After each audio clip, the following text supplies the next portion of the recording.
Bonjour.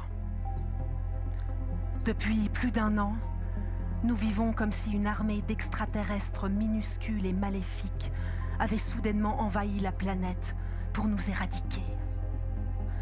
Confinés dans nos bunkers, hypnotisés par la lumière bleue de nos écrans, on bute sur des questions existentielles.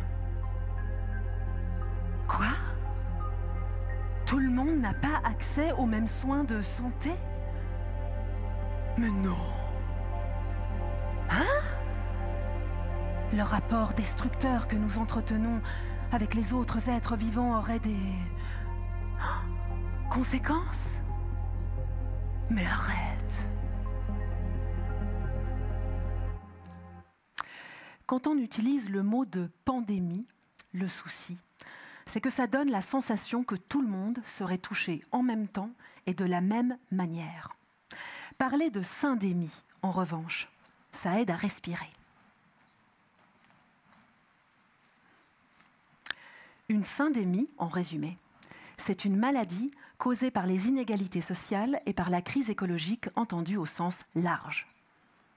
C'est intéressant, non ? Intéressant au sens où cela peut nous mettre en mouvement de chercher à comprendre comment ces deux termes, pandémie et syndémie, ont le pouvoir de transformer nos perceptions. Quand on vit en pandémie, ouais, je dis en pandémie parce que c'est devenu un pays duquel pour entrer et sortir, il nous faut désormais un passeport. Quand on vit en pandémie, il se peut que le pire se justifie. Par exemple, je voudrais ici saluer les femmes qui ont accouché presque seules et avec des masques. Si, c'est arrivé. Accoucher, c'est déjà pas facile, mais avec un masque, sans partenaire, c'est ce qu'on pourrait appeler de la torture. Déménager en syndémie, c'est comprendre qu'un virus ne surgit pas du néant et qu'on ne le subit pas de la même manière si on a par exemple un système immunodéprimé, si on vit dans la rue, si on souffre d'obésité, si on est des jeunes parents au chômage, ou si à l'inverse on n'a aucun de ces problèmes et qu'on dispose d'un jardin individuel avec vue sur le lac. Et si dire d'un virus qui a contribué à faire presque 4 millions de morts dans le monde que comme un bon vieux péché, il devrait nous servir de leçon et nourrir notre bonne vieille culpabilité, c'est indécent. On peut en revanche avoir la modestie d'accepter qu'il peut nous rendre curieuses et curieux et peut-être apprendre un mot. Les mots sont des outils qui permettent de construire et déconstruire nos imaginaires. Nommer la syndémie, c'est une invitation à se déplacer, à se mettre en relation et en action, à reconnaître que non, nous ne vivons pas toutes et tous de la même manière l'arrivée du ou de la Covid dans nos vies. La lutte des classes n'a pas disparu. Nous ne sommes pas égaux face à un problème de santé publique. Une syndémie a davantage de chances d'émerger dans des conditions sociales d'inégalité de santé causées par la pauvreté, la stigmatisation et le stress. Le jeudi, c'est donc syndémie. Aujourd'hui, nous déménageons en syndémie avec François Pilet, journaliste d'investigation, avec Valérie Dacremont, infectiologue à Unisanté. Nous allons écouter Anastasie Garrido, étudiante en soins infirmiers, fraîchement diplômée, et on la félicite, et Émilie Beauvais, historienne de la médecine et enseignante de la Haute École de Santé du canton de Vaud. Nous allons écouter un groupe qui a choisi pour nom El Mizan, ce qui signifie l'équilibre en arabe, mais aussi le groove dans le jargon musical nord-africain. Et enfin, pour commencer, nous allons voyager sous la pluie avec Alain Ferreira, Ulcino Fantastico, Cacciani Correa, Romulo Galvao, Tony Everton, Tuani Nascimento, danseuses et danseurs de la compagnie Alice Ripoll, venus du Brésil.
Bonjour Valérie Dacremont, bonjour François Pilet. Bonjour.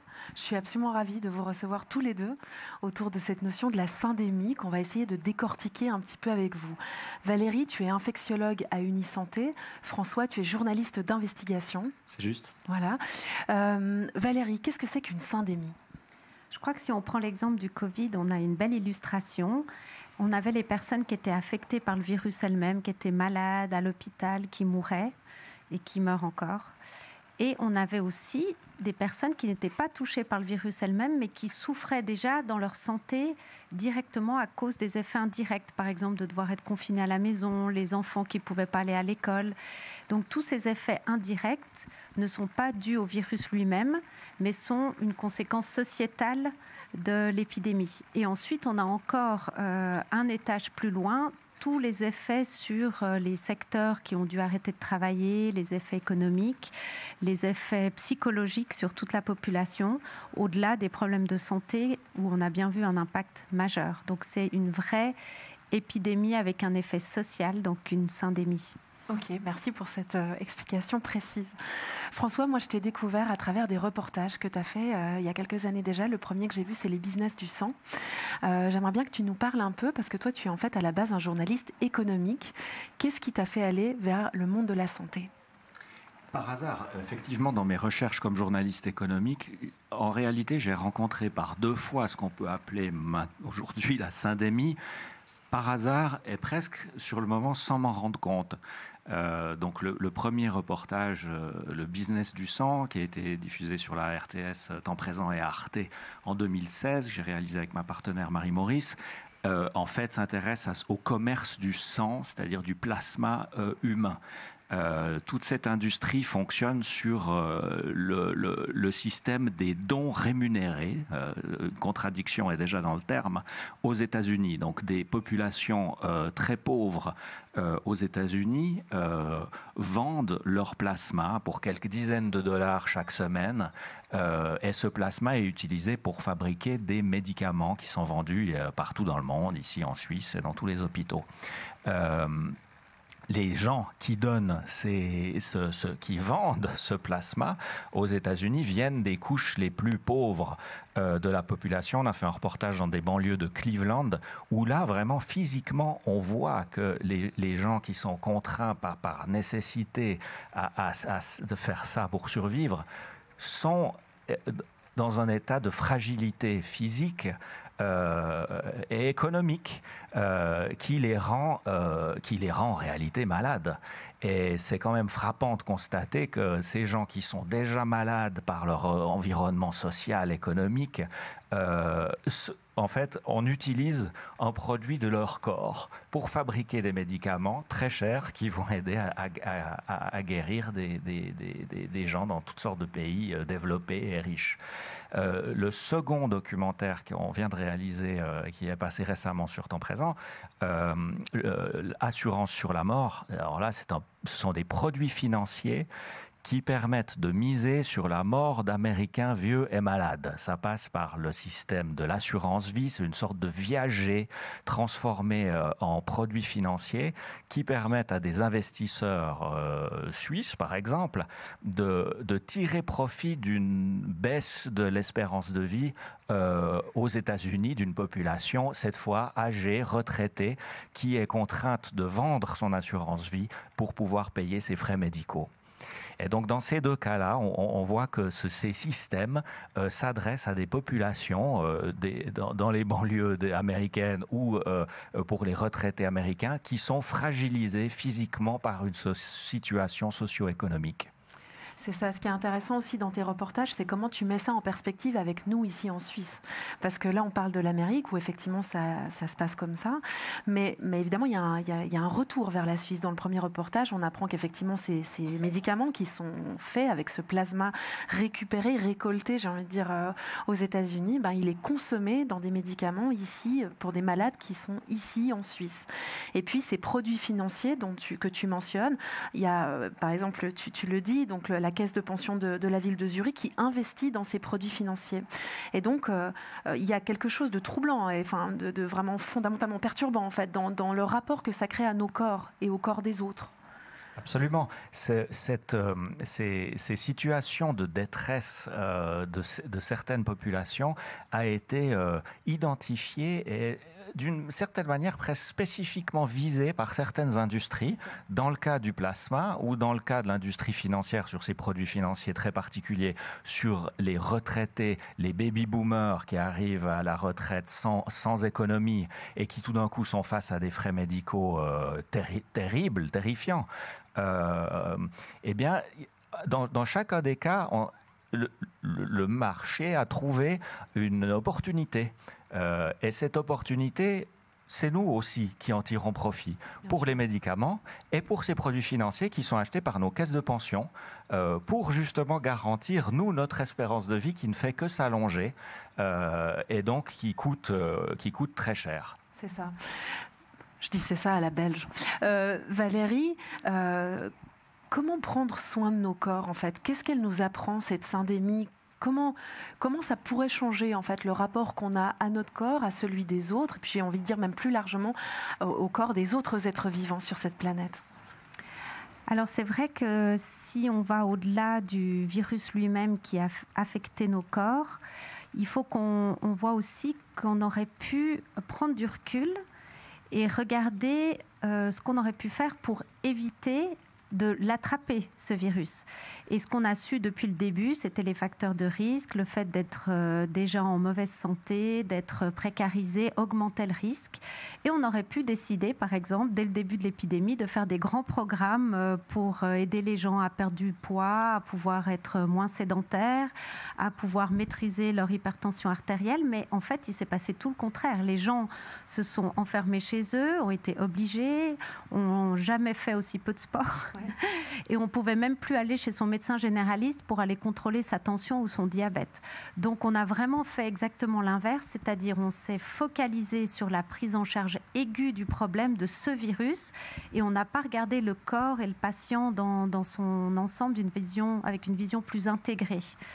Alors cette approche intégrative, tu m'en as parlé, je trouve que c'est intéressant que tu nous la présentes un petit peu.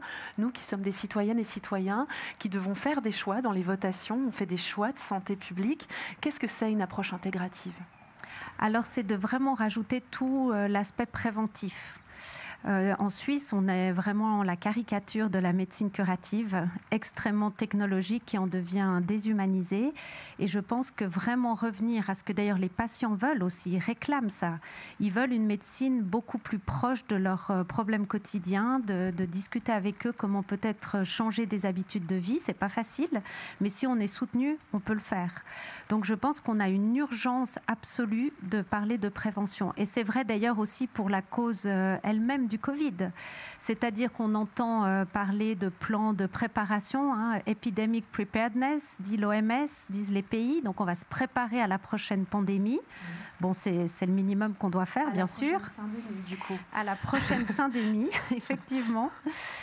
Mais en fait, on pourrait aussi se poser la question d'où elle vient, comme tu l'as très bien mentionné, notre rapport avec le vivant qui fait qu'on a créé ça, donc faire de la prévention des syndémies. C'est vraiment là où on devrait mettre notre énergie. C'est quoi faire la prévention de la syndémie, concrètement ? Alors concrètement, c'est à notre échelle en Suisse, par exemple, déjà arrêter de détruire les aires, les zones vertes qui permettent à des animaux de proliférer, d'avoir cet équilibre qui est complètement rompu entre animaux domestiques, êtres humains et des animaux sauvages qui n'ont plus aucune place et qui doivent avoir leur lieu pour ne pas être en contact inutile dans les villes avec les humains. Ouais. Et puis, c'est aussi toute la qualité de la nourriture qu'on doit restituer, la qualité de la terre, pour avoir une nourriture beaucoup plus saine, pas le fast-food qu'on voit proliférer au centre de Lausanne, parce qu'autrement, à la prochaine syndémie, on va avoir à nouveau les mêmes problèmes. Tu pointes la nourriture et moi j'avais été effarée dans un reportage, on va citer Netflix, c'est pas très classieux mais on va le faire. Il y a un reportage tout à fait édifiant sur les déserts alimentaires aux États-Unis. On avait évoqué ça, toi et moi François, c'est-à-dire des zones où à 20 km à la ronde, il n'y a pas un seul produit frais. Et pourquoi aussi la syndémie aux États-Unis a fait tant de victimes, c'est parce qu'on a des taux de diabète extrêmement élevés chez les enfants à cause justement de ces problèmes alimentaires. Et j'aimerais que tu nous nous parles un peu de ça, François, de cette précarisation, en fait. Comment cette précarisation des populations, en fait, elle est déjà intégrée dans le système? Oui, c'est-à-dire que cette situation, elle est extrême aux États-Unis, parce que les États-Unis sont un pays immensément riche et immensément pauvre. Et donc, il y a des quantités, des millions et des millions de gens qui vivent en dessous du seuil de pauvreté et qui n'ont accès à aucune assurance sociale ni médicale. Et en réalité, dans les deux sujets que j'ai traités dans ces documentaires, le sang ou les assurances-vie, c'est pareil, c'est-à-dire que ce système financier ou médical ne serait pas possible si il existait un socle d'assurance sociale qui garantisse un minimum de revenus ou de soins médicaux aux gens, parce que si ça existait, les vieux seraient plus obligés de vendre leur assurance vie pour payer leur chimiothérapie, et puis les jeunes des banlieues ne seraient pas obligés de vendre leur plasma pour $10 le coût.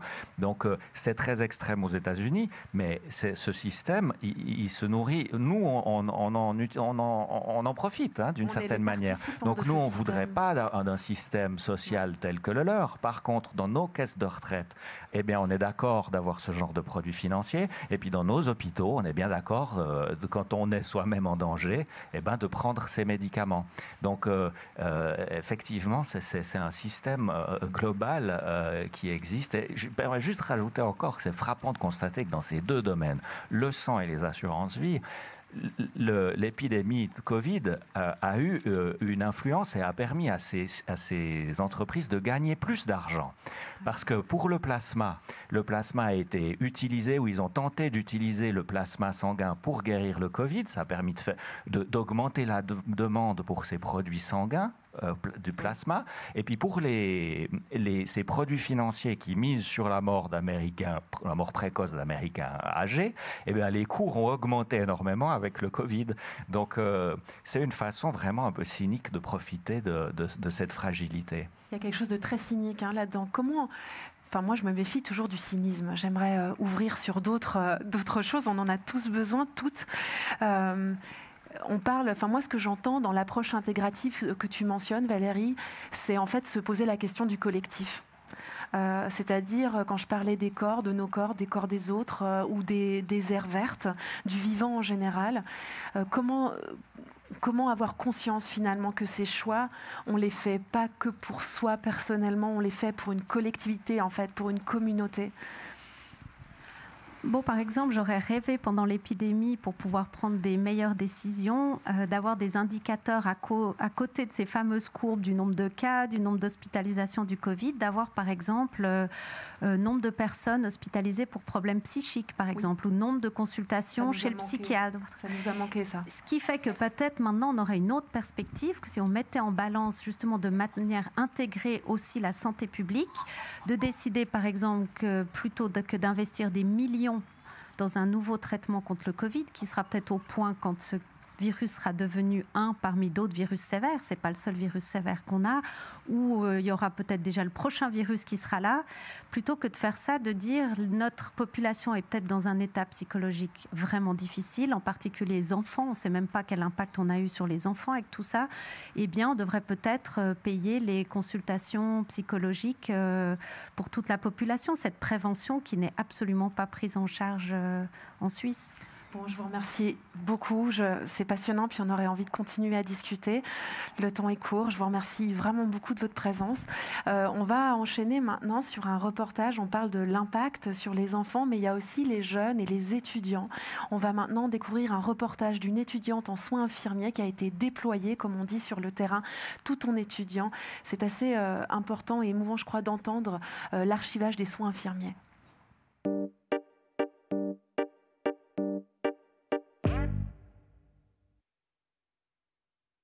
Donc, moi, je m'appelle Émilie Beauvais, je suis sociologue et puis je suis maître d'enseignement à la Haute École de Santé Vaud, donc ESAV.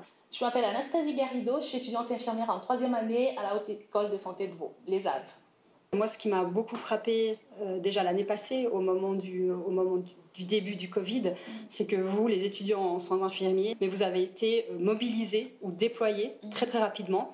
Et puis peut-être ce dont on a de la peine à se rendre compte dans le grand public, c'est qu'une partie d'entre vous a été mobilisée vraiment dans les lieux où il y avait le Covid, dans les soins intensifs, mais vous avez été aussi mobilisés dans des tout autres services.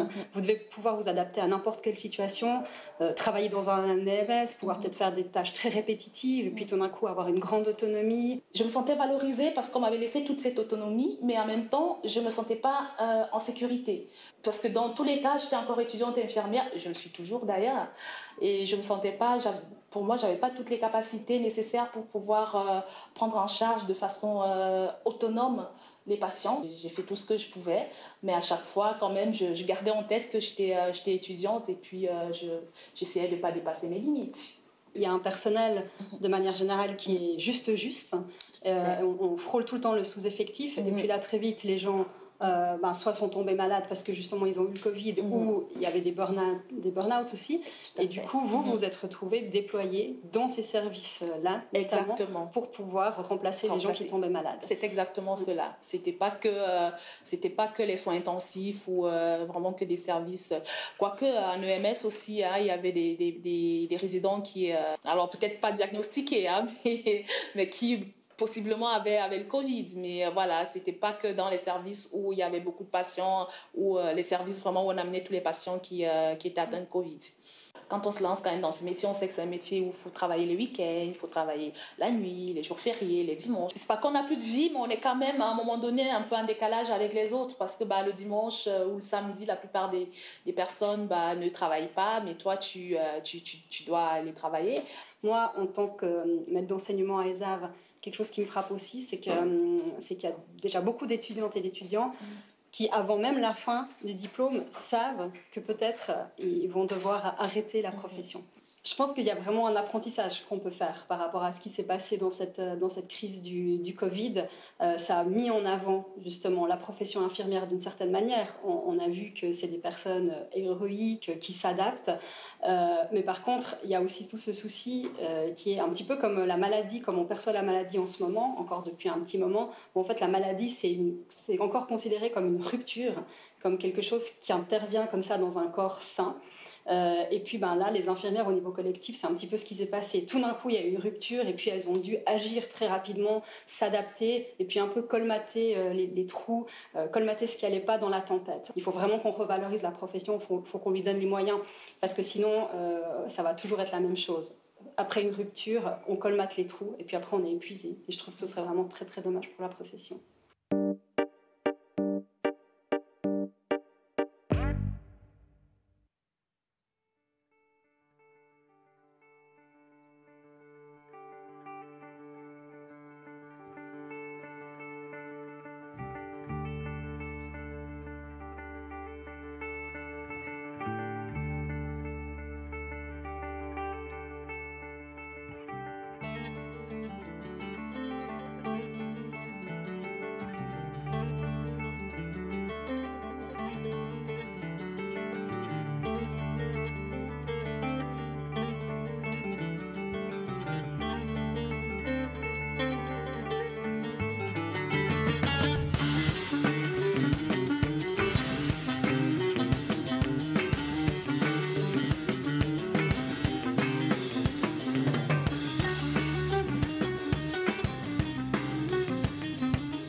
خطيين خاصك حب خاصك حنين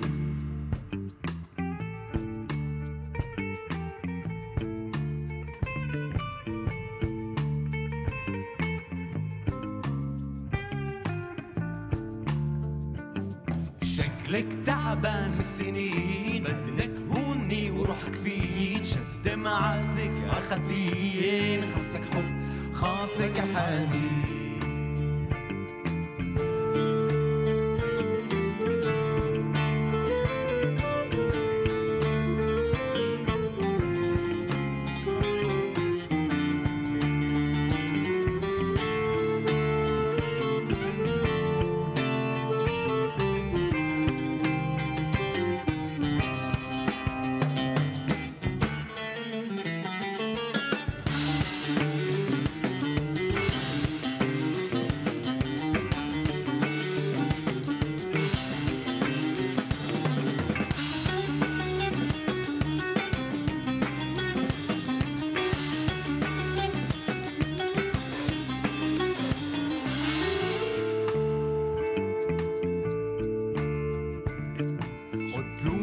جاي يا غزال قال لي شرقي ورا الجبال في بلادي كبور وخيال خليت ناسي والوالدي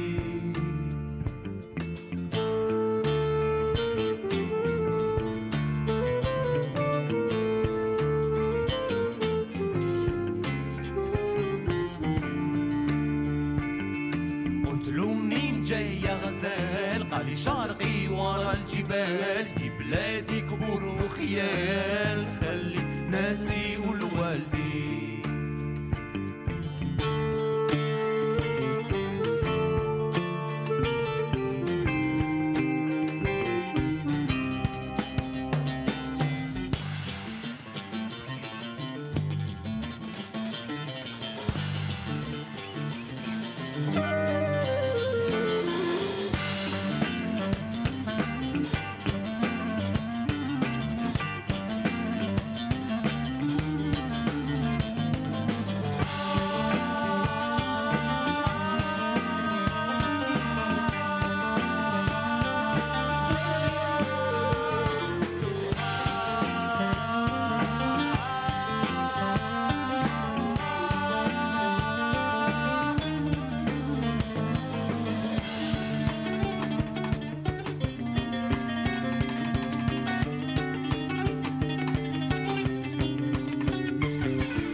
Quand j'étais petit,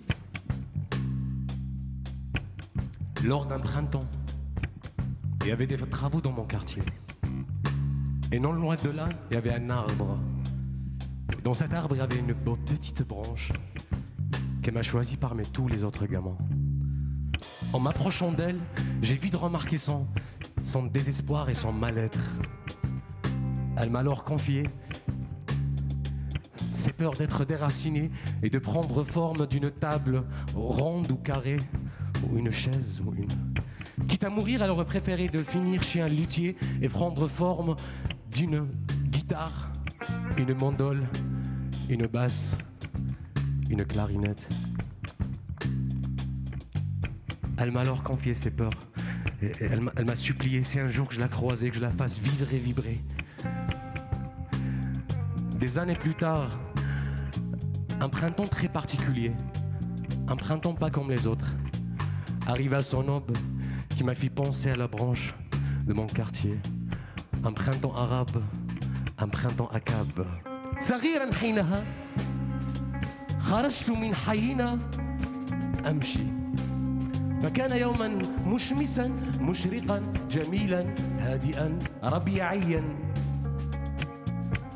فمررت بجوار شجرة فإذا بغصن صغير يناديني من بين جميع الصبيان وقال اقترب يا صغيري فاقتربت إليه فرأيت خوفه ورأيت أوراقه تتزعزع وخاف أن تقطع جذوره وخاف أن يصبح طاولة مائدة كرسيا أو شوكة أكل ففي مصيره تمنى يوما أن ينهي حياته ويأخذ روحا ويأخذ جدارة ليصبح منظورا أو يصبح بازا أو نايا فترجاني وقال إن لقيتني يوما يا ولدي فخذ الناية وغني خذ الناية وانفخ في نفسا وانفخ في روحا وقال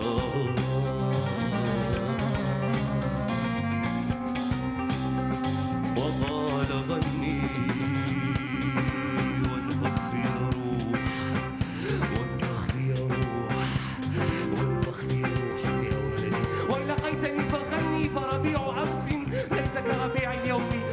حسرتي على ربيع أمس وخوفي على ربيع يوما وفرحي بربيع غدا فخذ الناية وغني فخذ الناية وغني إني أخاف من ربيع يا ولدي وقال غني يا ولدي غني وقال غني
Bravo.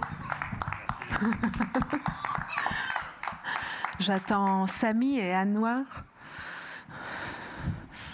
Anouar. Merci. Samy. Bravo Elsie Mizane pour cette super belle prestation. On aime beaucoup. Bravo à tout le groupe. C'était magnifique. Mais c'est pas juste magnifique, c'est aussi de la musique qui porte un propos, qui porte des propos. Est-ce que vous nous en parlez un peu plus, Samy? Eh ben, on peut commencer par vous parler un peu du premier morceau. Qui s'appelle Évasion. Qui s'appelle Évasion, C'est exactement. Et qui parle d'un sujet qui est assez important pour le groupe, puisque on s'inscrit dans la thématique de la migration de façon large, première, deuxième ou plus de génération. Et c'est une manière poétique et métaphorique d'aborder la question des mouvements de population. En fait, on parle de nous, mais ça pourrait être quelqu'un d'autre, ça pourrait être de la famille à nous, des amis, des proches, des gens qu'on rencontre. Et Et voilà, c'est dit de manière poétique, on chante les deux aussi dans cette langue qui est l'arabe, qui est aussi tirée de... Certains mots sont tirés du dialecte maghrébin, d'autres sont plutôt issus de la langue arabe, l'arabe classique, le Fusha. Et voilà pour ce premier morceau. Ce dialecte s'appelle le Darija, c'est ça? Ouais, c'est le Darija, c'est le l'argot nord-africain. Après, il change un petit peu entre le Maroc, l'Algérie, la Tunisie, la Libye. Du coup, on essaye aussi dans les textes d'utiliser... le premier morceau, on a chanté en arabe classique plutôt. Oui. Et le deuxième morceau qui s'appelle Dekera, mémoire, ça parle aussi du printemps arabe. Le printemps, quand on entend le printemps, on voit les fleurs, les oiseaux qui chantent, on voit plein de trucs. Mais moi, ça fait longtemps que j'ai pas vu des oiseaux qui chantaient, des fleurs. Du coup, c'était aussi dans le deuxième morceau, on a essayé aussi d'aborder ce sujet-là parce que c'est très fort en fait. En tout cas, pour moi, un printemps arabe, c'était. Voilà, du coup, j'ai fait un petit texte par rapport à ça aussi. Okay. Et, d'ailleurs... je vais devoir te couper et c'est vraiment triste que c'est la fin de l'émission. Mais je vous encourage Vous avez un site, je pense, sur lequel il y a... Ouais, El Mizan, on est sur Instagram, Facebook. C'est ça, où ce texte dont tu viens de parler est peut-être présent, écrit quelque part? Il est présent dans l'album qu'on compte sortir de mars 2022 plutôt. Voilà, ce sera notre printemps à nous. Notre printemps à nous, printemps à Mizan. C'est aussi le nôtre, on le prend tous, on est tous ensemble sur ces questions-là, je crois. Je vous remercie beaucoup, El Mizan, d'être venu avec nous aujourd'hui. On va se retrouver à 17h demain sur le Verger où il ne pleut pas, c'est une illusion. Il y a du grand soleil demain aussi. Et on se quitte sur des images du festival, des autres scènes qui étaient en route hier.